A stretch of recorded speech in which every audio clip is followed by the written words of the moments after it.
सत्य कथा, पुरुषार्थ कथा, सुनो सुनो सिद्धार्थ कथा।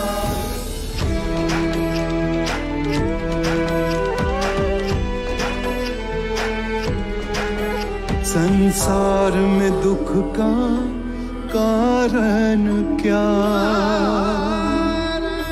संताप शोक का निवारण क्या।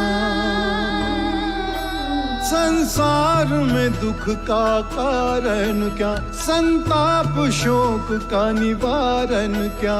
इस खोज में सब कुछ त्याग दिया, हर वैभव से वैराग लिया। वो सृष्टि से संयुक्त हुए, सिद्धार्थ से गौतम बुद्ध हुए।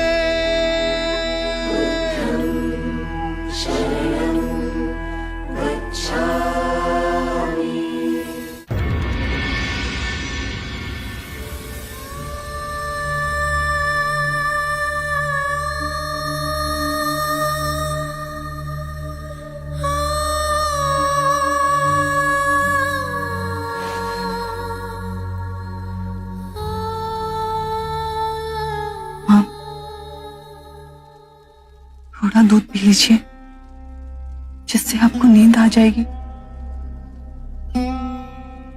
बड़ी चिंता है ना तुझे मेरी? जानती है यशो, आज मैं सारे बंधनों से मुक्त हो गई।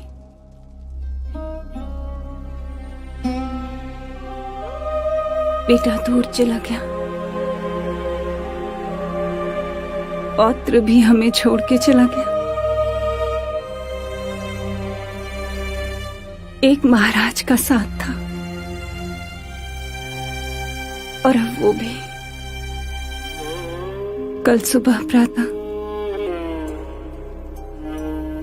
मैं निग्रोध वन जाकर बुद्ध से प्रवज्य ले लूंगी, भिक्षुक बन जाऊंगी। हाँ, मैंने आपको प्रातः बताया तो था। आज प्रातः ही वो जेठ वन को प्रस्थान कर गए। आप भूल गई, ऐसे भी वो स्त्रियों को दीक्षा नहीं देते। जब परम ज्ञान प्राप्त कर पहली बार कपिलवस्तु आए थे, तब मैंने भी उनसे यही अनुरोध किया था।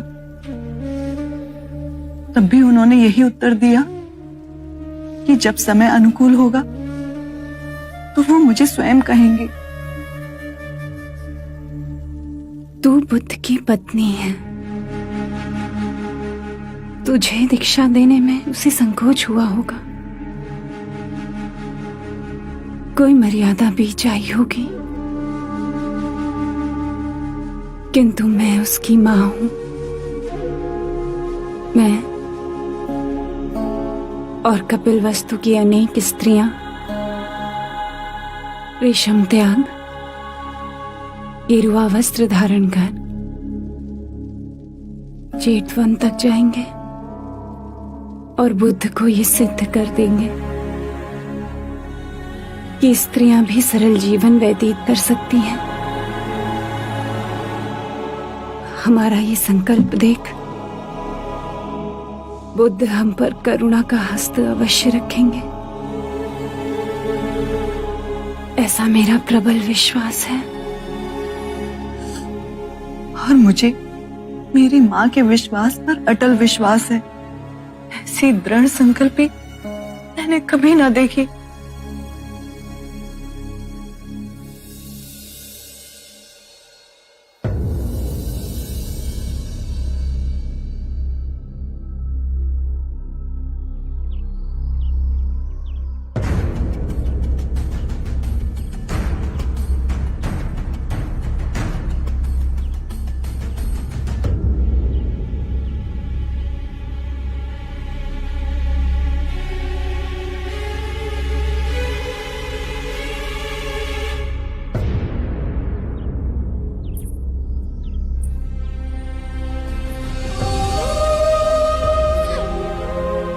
दीदी, इतना कठोर निर्णय दीदी, मैं आपको इस दशा में नहीं देख पाऊंगी। महादेवी, आप भाई महाराज के आशीर्वाद का हाथ हमारे सर पे नहीं रहा, अब क्या आपका हाथ भी हमारे सर पे नहीं रहेगा? इस जीवन में तुम सब जैसे प्रेम करने वाले भाई बहन मिले, तुम्हारा बड़ा उपकार है मुझ पर। और मुझे पूरा विश्वास है कि मेरी अनुपस्थिति में तुम धर्म और न्याय का पालन करोगे।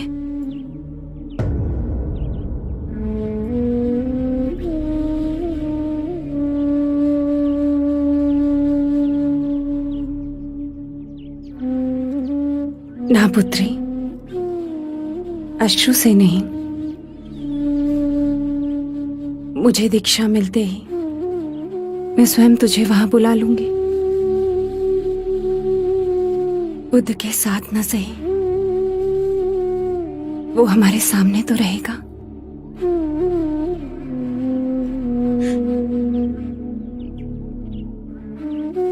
मंगला दीदी, मैं यशो को तुम्हें सौंपती हूँ। मेरी पुत्री का ध्यान रखना, उसके मन को कभी चोट ना पहुंचे। आज से यशो के आंसू मेरे, उसकी सारी पीड़ाएं मेरी। मैं ये तो नहीं कह सकती कि मैं कभी भी आपका स्थान ले सकती, परंतु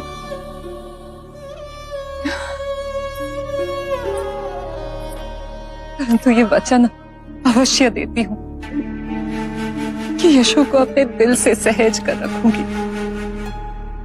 आज से मैं इसकी माँ हूँ।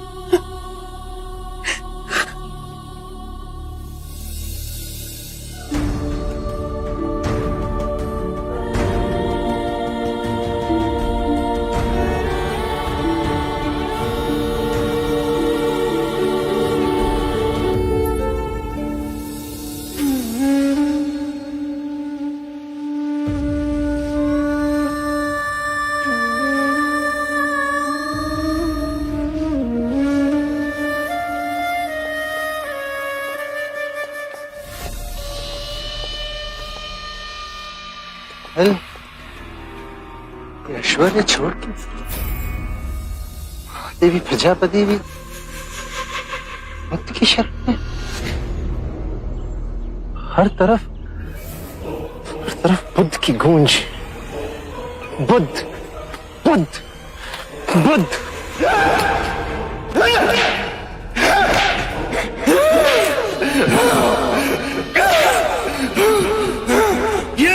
ये अजात शत्रु से मित्रता करने के लिए, ये उसमें विश्वास करने के लिए। जब लोहा गर्म होगा मैं चोट मारूंगा। ये उससे मुक्ति करने के लिए। युद्ध में केवल तेज धार तलवार ही काम आती है, बिना धार की तलवार का क्या काम?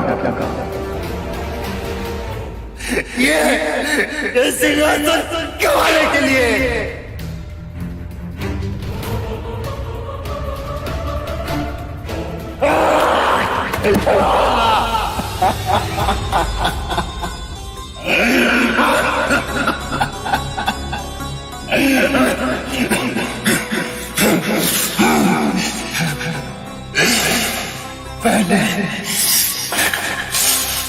पहले सिद्धार्थ से,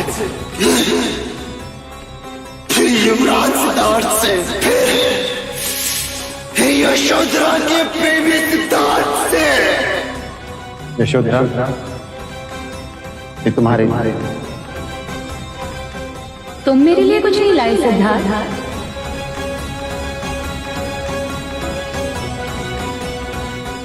ये सारे पुष्प मेरी ओर से तुम अपने पास ही रखो। मेरे लिए तो ये एक कमल ही पर्याप्त है। और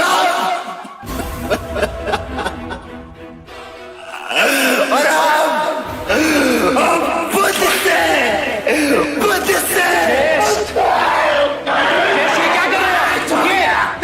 क्या कर रहे हो? किस बात के लिए स्वयं को दंड दे रहे? किस बात के लिए?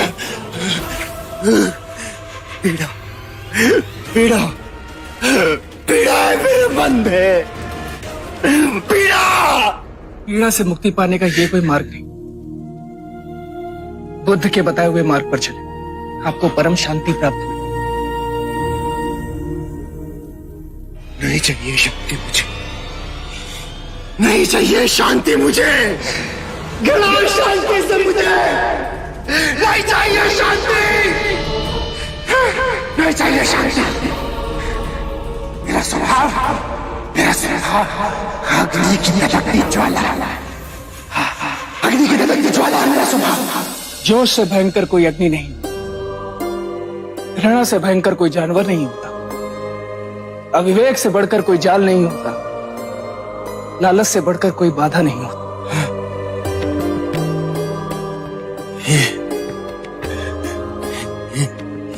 ये वाणी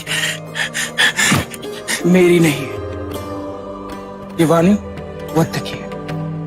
ज्येष्ठ, आपको जिस रोग से पीड़ा हो रही है वो मन का रोग है।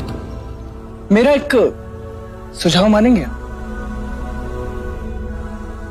कुछ दिन के लिए भिक्षुक बनकर बुद्ध के साथ रहिए। कुछ दिनों में आपके मन का जल ठीक हो जाए, आप अपने अंदर एक रूपांतरण पाओगे, मन शांत हो।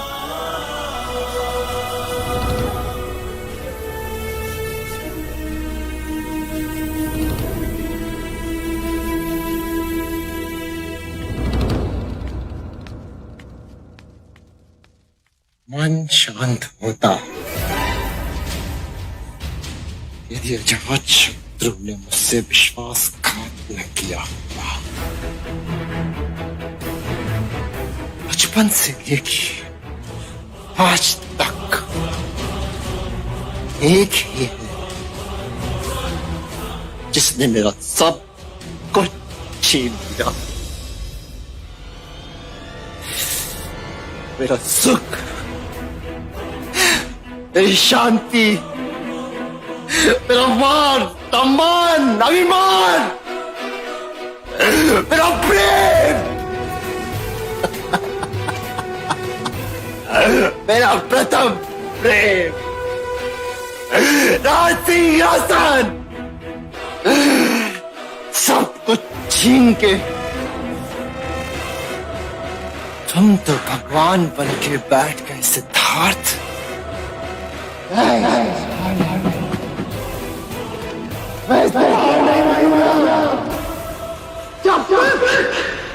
जब तक तुम्हारी शांति को तुम नहीं लूंगा, ये जाना मेरे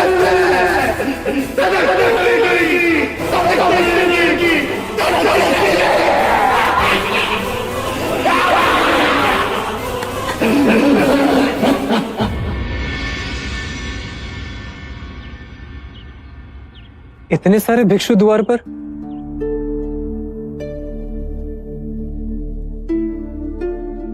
प्रणाम महादेवी, आप यहाँ इस दशा में? पुत्र आनंद, भिक्षुक बनने का अधिकार केवल पुरुष का तो नहीं, और मुझे इतना तो ज्ञात है कि मुक्ति के मार्ग पर बुद्ध किसी के साथ भेदभाव नहीं करेंगे।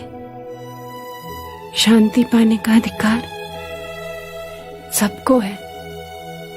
बुद्ध ने स्वयं कहा है, धनी, निर्धन, छूत, अछूत सब संग में आ सकते हैं। आशा है स्त्रियों के साथ भेद ना होगा। आप सब आए कैसे? हम सभी कपिलवस्तु से पद यात्रा कर आए। 15 दिन हम रास्ते पर सोए, गांव से भिक्षा मांग खाया। बहुत आशा लिए आए हैं कि हमें निराशा ना मिले। आपने इतने कष्ट उठाए, सुन के पीड़ा हुई, परंतु आप तो जानती हैं कि बुद्ध संग में स्त्रियों को नहीं लेंगे। क्षमा, पर आपको लौटना होगा।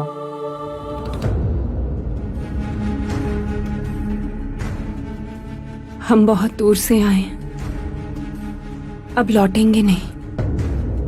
और हमने ये सिद्ध कर दिया कि हम भी भिक्षुक की भांति सब त्याग सकते हैं।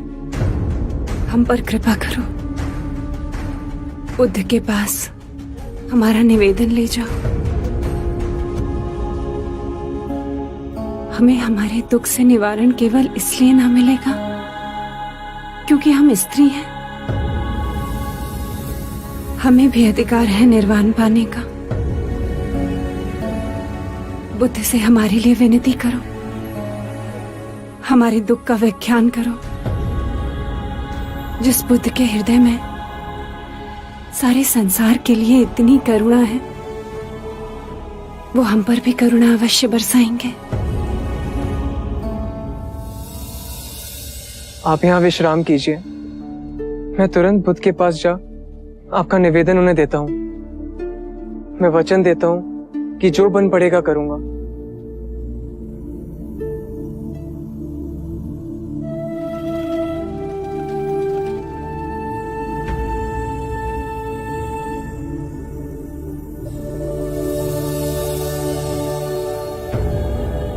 मन में कोई द्वंद्व उठा है आनंद? एक प्रश्न है, क्या स्त्रियों में भी क्षमता है कि वो साधना कर सके, समाधि पा सके, अरिहंत बन सके? कोई संदेह नहीं, स्त्रियों में महान शक्ति है। तो संघ के द्वार स्त्रियों के लिए क्यों बंद हैं? शाक्य मुनि, महादेवी प्रजापति अपना सब त्याग कर, गेरुआ धारण कर कपिल वस्तु से पैदल चल आपके पास आई हैं। उनके पांव रक्त से लथपथ छाले पड़े हुए हैं, ये सिद्ध कर कि जितनी यातना पुरुष झेल सकता है उतनी स्त्री भी झेल सकती है। आंखों में केवल एक ही आशा लिए और हाथ विनती से जोड़े कि उन जैसी स्त्रियों को आप दिशा दिखाएंगे। उन्होंने कहा है कि स्त्रियां पूर्ण जीव हैं, उन्हें भी अधिकार है मुक्ति पाने का। हे करुणा निधान, अपनी कृपा का हाथ उन दुखियारियों पे रखिए।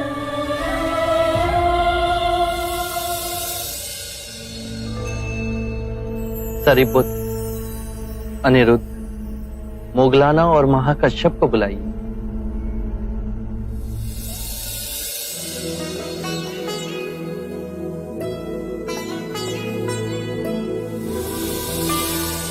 प्रणाम महादेवी। क्या? नहीं, मैंने जल का त्याग किया है। जब तक अब बुद्ध मुझे दीक्षा नहीं देंगे, मैं जल ग्रहण नहीं करूंगी। आप सबने जो 8 नियम बनाए हैं उससे मैं सहमत हूं। आनंद, तुम जाकर इन नियमों की जानकारी दे दो। यदि आप स्वयं आए तो माता प्रजापति को प्रसन्नता होगी।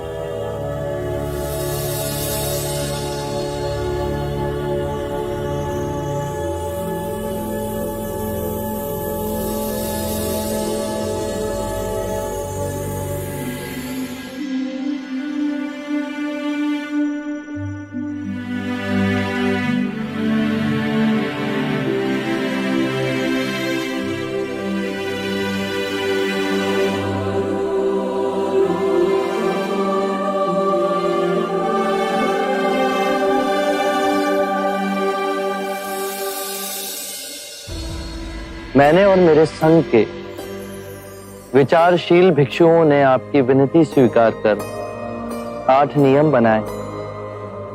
यदि आप सभी को ये नियम मान्य हो तो आज ही आपको दीक्षा दे भिक्षुनी बनाया जाएगा। आभार। ये नियम आपको आनंद समझाएंगे। कृपया कर ध्यान से सुनिए। 1, भिक्षुणी सदैव दूसरी भिक्षुणी को सम्मान देगी, चाहे वो आयु में उनसे बड़ी हो या उनसे साधना में अधिक वर्ष लगाए हों। 2, 3 माह के एकांतवास में भिक्षुणी का समुदाय भिक्षु के समुदाय के निकट रहेगा, जिससे वो भिक्षु से आध्यात्मिक ज्ञान और अध्ययन में सहायता ले सके। 3, माह में 2 बार भिक्षुणी समुदाय किसी प्रतिनिधि के द्वारा भिक्षु को आमंत्रित करेंगी, जो कि तय करे कि उपासना उपवास का दिन कौन सा हो। 4, वर्षा ऋतु के एकांतवास पश्चात भिक्षुनियां पावन के लिए आएंगी। ये दिवस बोधिसत्व का पावन दिन 11वें माह की पूर्णमासी को मनाया जाएगा। इस दिन कोई भी वाद विवाद जो दुर्भाग्य से उठ खड़ा हुआ हो उसका निवारण होगा। इस पावन दिवस भिक्षुनियां अपने आत्म मार्ग के अभ्यास का लेखा जोखा भिक्षुनियों के समक्ष ही नहीं अपितु भिक्षुओं के समक्ष भी रखेंगी। 5. यदि किसी भी भिक्षुनी ने किसी भी नियम का उल्लंघन किया हो तो उसे भिक्षु और भिक्षुनियों के समक्ष यह स्वीकारना होगा। 6. आत्मिक अभ्यास के पश्चात नवदीक्षित को पूर्ण भिक्षुनी बनने के वचन भिक्षु और भिक्षुनियों के समक्ष ही लेने होंगे। 7. भिक्षुनी किसी भी भिक्षु की आलोचना और निंदा नहीं करेगी। 8. भिक्षुनी किसी भी नए भिक्षु को धर्म का ज्ञान नहीं देगी। क्या आप सभी को ये नियम मान्य है?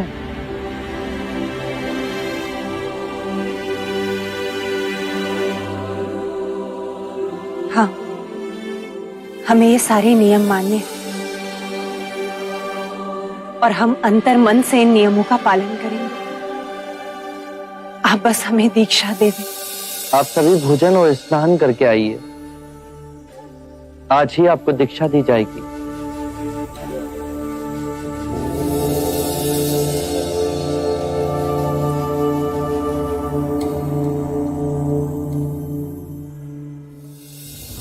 आप सब चिंता ना करें।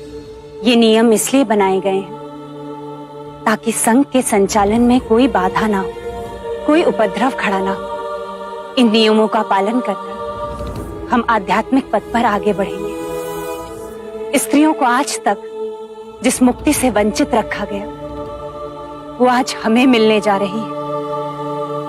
बुद्ध के इस कदम से हम सभी को मोक्ष में पुरुष के बराबर का हिस्सा मिलेगा।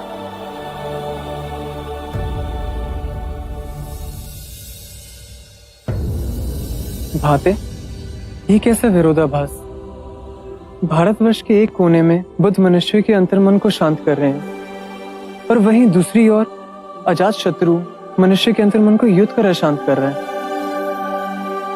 युद्ध की प्यास में पागल मनुष्य अंत में शांति के मार्ग पर ही आएगा। यह हमारे जीवन में घटित होगा आनंद।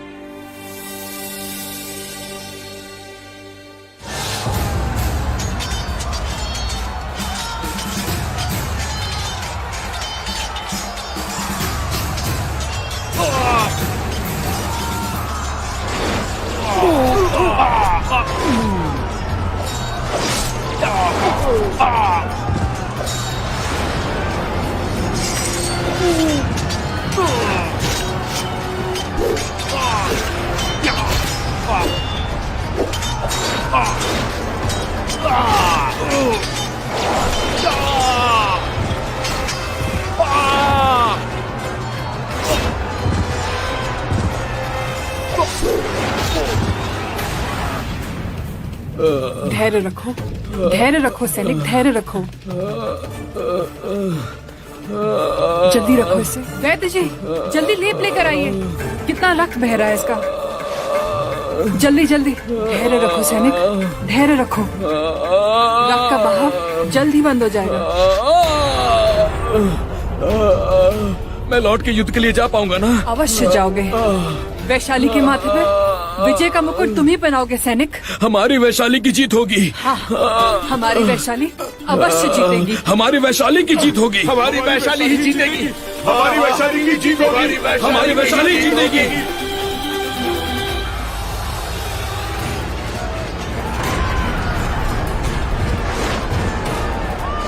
महाराज, हमारे दक्षिणी सैनिकों का एक दल मारा गया है। चारों ओर हड़कंप मची हुई है। सैनिक निराश होकर मैदान छोड़कर भाग रहे हैं। यदि आप शीघ्र यहाँ से ना निकले तो हमारी हार निश्चित हो जाएगी। आपको शीघ्र ही निकलना होगा महाराज।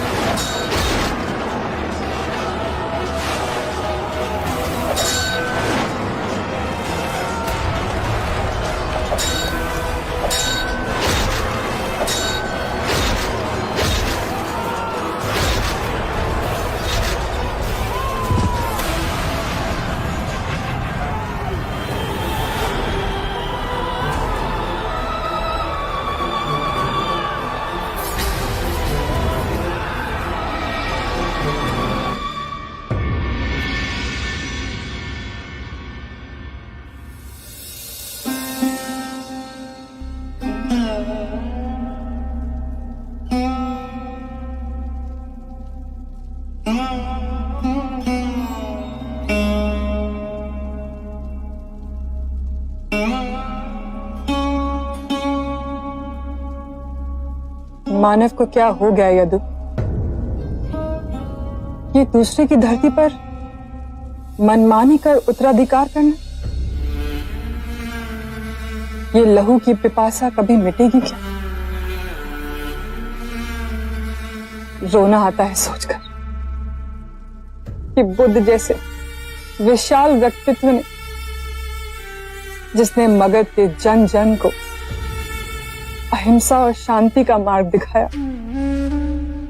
उस युग पुरुष की वाणी क्या किसी ने अंतरात्मा से समझने की कोशिश की? अगर अंतर साथ किया होता तो मगध लहू की होली ना खेलता। मगध के जन जन के हृदय में बुद्ध का संदेश है देवी अम्बा। पर अजात शत्रु जो अपने बल के नशे में चूर विवश कर उन्हें युद्ध के मैदान में लाया। एक मनुष्य के अभिमान की पूर्ति के लिए कितने बेबस लोग अपनी जान की आहुति देंगे। देवी अम्बा, हम युद्ध जीत गए। मगध की सेना युद्ध के मैदान से भाग खड़ी हुई। वैशाली की जीत हुई। सुनिए, हमारी वैशाली की विजय का नाद का स्वर चारों दिशाओं में गूंज रहा है। अम्बा, वैशाली की, वैशाली की, वैशाली की, वैशाली की, वैशाली की, वैशाली की, वैशाली की, वैशाली की, वैशाली की, वैशाली की, वैशाली की। देखो तो, वो वैशाली का सैनिक है, घायल है। चार जल्दी से उसे ऊपर लेकर आओ। उषा, तुम भी वैद्य जी को बुला के लेकर आओ।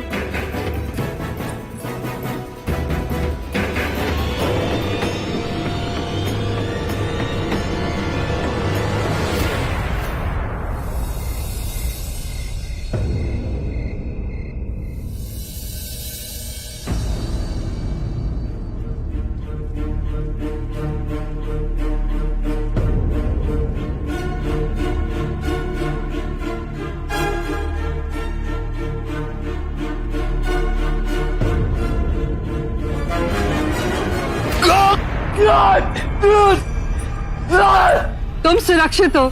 तुम्हारी जान पर जो संकट था टल गया है। तुम्हारी वीरता व्यर्थ नहीं गई सैनिक। जिस वैशाली के लिए तुमने अपने प्राण दांव पे लगाए, वो वैशाली, तुम्हारी वैशाली जीत गई।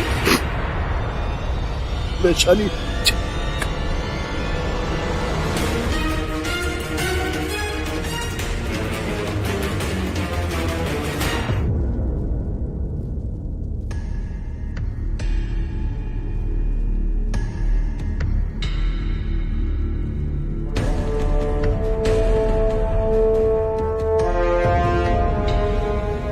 देवी अम्बा, घाव बहुत ही गहरा है और ज्वर भी इन्हें भीषण चढ़ गया है।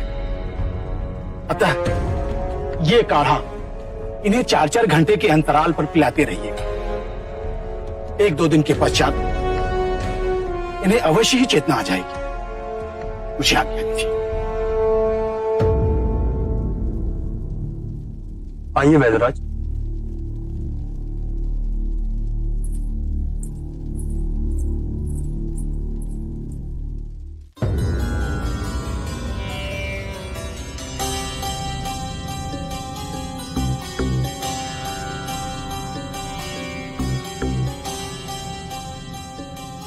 इनका चेहरा किसी सामान्य सैनिक की जैसा नहीं है। कितना तेज है इनके मुख पे। हाँ यदु, राजसी आभा है इनके मुखमंडल पे। ये कोई सामान्य सैनिक नहीं, ये बहुत बड़े योद्धा लगते हैं। इतना रक्त बह जाने के बाद भी जीवित हैं। तुम जाओ यदु, जब तक इन्हें चेतना नहीं आ जाती मैं इनके पास ही बैठी रहूंगी। इतने दिवस बीत गए, आपका कोई समाचार नहीं आया। तुम्हारे दुख भरे दिन बीत गए यशो। आ गया जेतवन से समाचार। जब सबकी मती जाए मारी तो कौन करे रखवारी। देव, जो समाचार है वो बताओ, अपनी व्याख्या ना सुनाओ। संदेश आया है जेतवन से कि महादेवी प्रजापति को बुद्ध ने दीक्षा दे दी। अब संघ में स्त्रियों को भी प्रवेश दिया जाएगा। मुझे माँ के विश्वास पर अटल विश्वास था और इनके निर्णय पर मैं जीवन भर अडिग रही। तो उससे पाया क्या? तुम नहीं समझोगे। अब मेरे मार्ग में कोई भी बाधा नहीं है। मैं भी भिक्षु नहीं बन सकूंगी। तुम्हारी वर्षों की तपस्या सफल हुई अशोक। तो बस माँ के बुलाने की प्रतीक्षा है। मुझे इनका सानिध्य मिलेगा, राहुल और नंद का साथ भी होगा। मैं भी आध्यात्मिक मार्ग पर चल सकूंगी। वाह वाह देवी वाह! सब भिक्षुणियों के साथ में तुम भी एक भीख का कटोरा लेके वहां घूमना। अरे कभी सोचा है यशो, ये ऐश्वर्य, ये सुख, ये स्मृति, ये त्याग की तुम्हें मिलेगा क्या? इनके दर्शन। बहुत बड़ी भूल कर रहे हो यशो। चेत जाओ समय रहते। तुम्हें क्या लगता है यदि तुम संघ में शामिल हो जाओगी तो तुम बुद्ध को पा सकोगी? जो खोना था तो खो ही चुकी हूँ, और अब कुछ पाने की हृदय में कोई कामना ही नहीं है। तो सुन लो ध्यान से, बुद्ध वह केवल एक गुरु है, न किसी का पुत्र, न किसी का पिता, न किसी का पति। सोच लो यशो, वहां ना तो कोई विशिष्ट स्थान होगा और ना ही सम्मान। उठाओ अपनी आंखें और देखो यशो, क्या नहीं है तुम्हारे पास यहाँ? क्या है जो तुम पा सकती हो? ये राज कराने की देख रेख, ये वैभव, ये ऐशो आराम, सब ठुकरा के एक भिक्षुणी बन के जीना बहुत कठिन होगा यशो। बुद्ध ने कहा है कि प्रत्येक व्यक्ति अपने स्वास्थ्य और रोग का स्वयं रचयिता होता है, और जिसका प्रमाण आप दे रहे हैं कि कितना रुग्ण है आपका अंतर। और रही बात मेरी, तो एक बात सुन लीजिए, जिसे आप सुख समझते हैं और दुर्भाग्यवश जिसे आपने सदैव धन से तौला, जीवन के परम सत्य को समझने के लिए केवल हृदय के द्वार की आवश्यकता है। तुम्हारे बुद्ध का हृदय सूख चुका है, इतना भर गया है कि उनके प्रेम की नदी चारों ओर सभी के लिए बह रही है। मेरा और उनका क्या नाता है ये तुम नहीं समझोगे, पर फिर भी अंतिम बार आपको समझाने की चेष्टा करती हूँ। मेरा और उनका नाता हृदय का है, और केवल इस जन्म का नहीं, अपितु कई जन्मों का है। इसीलिए शुरू से ही हम दोनों एक दूसरे को समझ सके। यदि मैं भिक्षुणी नहीं भी बनती तो भी मुझे केवल इस बात का आश्वासन था कि वो यहीं कहीं इसी पृथ्वी पर हैं, और अब जब मैं उनके साथ रहे, भले वो मेरे साथ ना हो, पर मैं उनके आध्यात्मिक मार्ग पर चलूंगी और उन्हें अपना परम गुरु बना सकूंगी। हमारा विवाह साधारण नहीं है ज्येष्ठ, मेरा और इनका विवाह अलौकिक है, जिसे दुनिया की कोई भी दूरी नहीं मिटा पाई। इसकी केश पकड़कर इसे अपने चरणों की दासी न बनाया तो मैं भी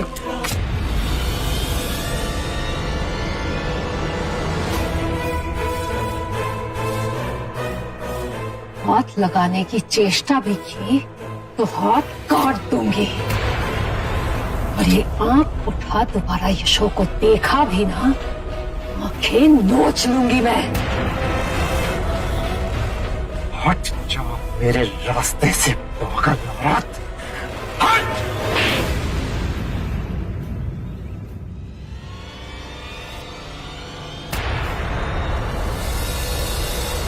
यही थप्पड़ मैंने तुझे बचपन में मार दिया होता तो आज मुझे ये दुर्दिन न देखना पड़ता।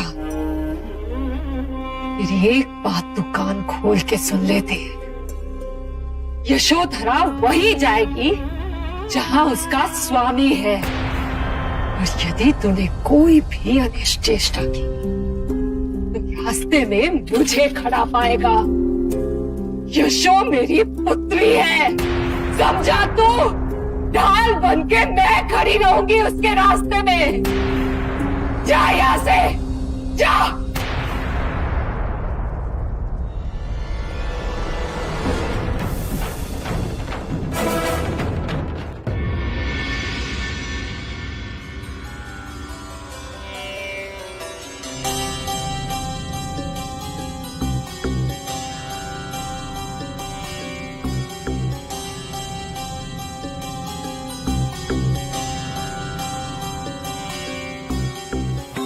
भागो मत, युद्ध करो, युद्ध करो, शीश दे दो पर अपना विमान मत दो। युद्ध करो कायरो, युद्ध करो, युद्ध करो। सैनिक, भाई से क्यों कांप रहे हो? संभालो अपने आप को सैनिक, सैनिक।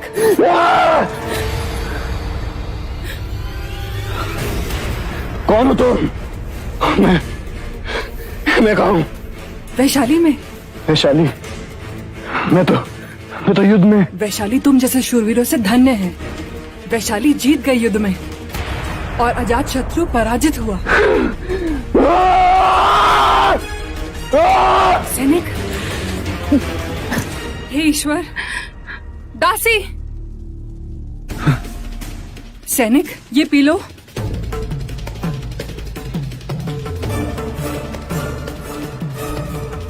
ये घाव कब भरेगा? इतनी आसानी से मैंने भरने नहीं दूंगा। ये घाव भरेगा नहीं तो आपके प्राण को संकट है। मैं इतनी आसानी से मरूंगा भी नहीं।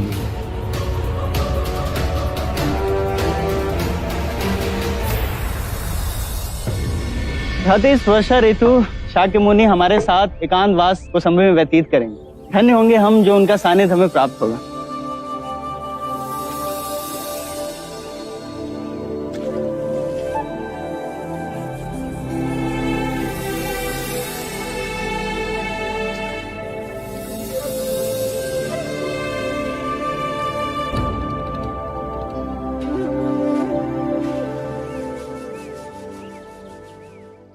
सूत्राचार्य क्या बन गए?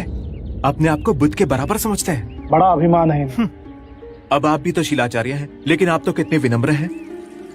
अब देखना, हाथ धोकर बिना गंदा पानी फेंके और नया पानी भरे यहाँ से चले जाएंगे। अरे 2-3 दिन से यही कर रहे हैं। आप शिलाचार्य हैं, सब पर नियम लागू आप करते हैं। आज आप इन्हें रोकिए और इनके आचरण का विरोध कीजिए। सूत्राचार्य रुकिए। महानुभाव, क्या मुझे आपको शीलता का पाठ पढ़ाना होगा? बुद्ध सबको समान समझते हैं, तो नियम भी सब पर समानता से लागू होते हैं। क्या हो गया? खाने के झूठे हाथ धोकर वो गंदा पानी फेंक कर उस बर्तन में नया पानी भरना पड़ता है। मैं भूल गया। 2-3 दिवस से आप हमेशा भूल जाया करते हैं। इतनी तुच्छ बात को इतना तुल क्यों दे रहे हैं? देना पड़ता है क्योंकि यहाँ कोई भी आपका दास नहीं। मैं सूत्राचार्य हूँ। आप मुझे शालीनता सिखाने से पहले विनम्रता सीखिए। सूत्र क्या सिखाए? आप बात करना भी आप सिखाएंगे? आप शिलाचार्य को सम्मान दीजिए। कैसे सम्मान दें? अपने क्रोध पे तो आपका वश है नहीं। शिलाचार्य जी को समय और अवसर का कोई ज्ञान है नहीं। आप शिलाचार्य का अपमान कर रहे हैं। तो वे कौन सा सूत्राचार्य पे फूलों की वर्षा कर रहे हैं? सूत्राचार्य तो आपके शिलाचार्य से कहीं अधिक गुणी। इनके गुण तो हम देख चुके। आप ईर्ष्या करते हैं मुझसे। मैं क्यों ईर्ष्या करूंगा आपसे?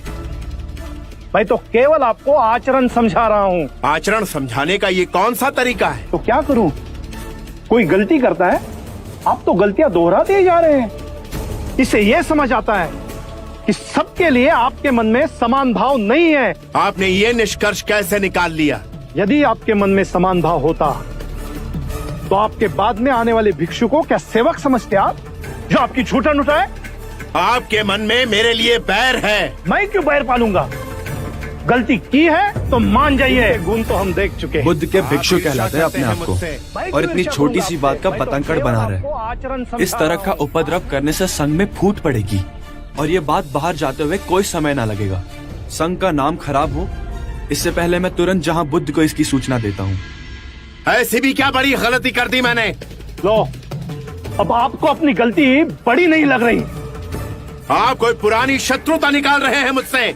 आप अपनी गलती स्वीकार नहीं कर रहे हैं, आप झूठे हैं। मैं झूठा हूँ? हाँ।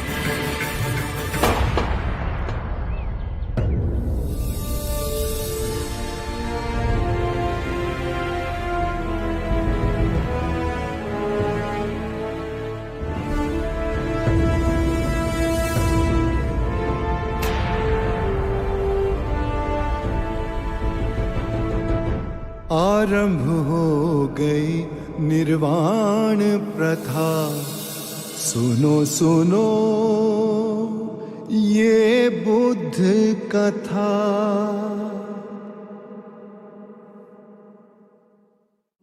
जोश से भयंकर कोई अग्नि नहीं, घृणा से भयंकर कोई जानवर नहीं, अविवेक से बढ़कर कोई जाल नहीं, लालच से बढ़कर कोई बाधा नहीं।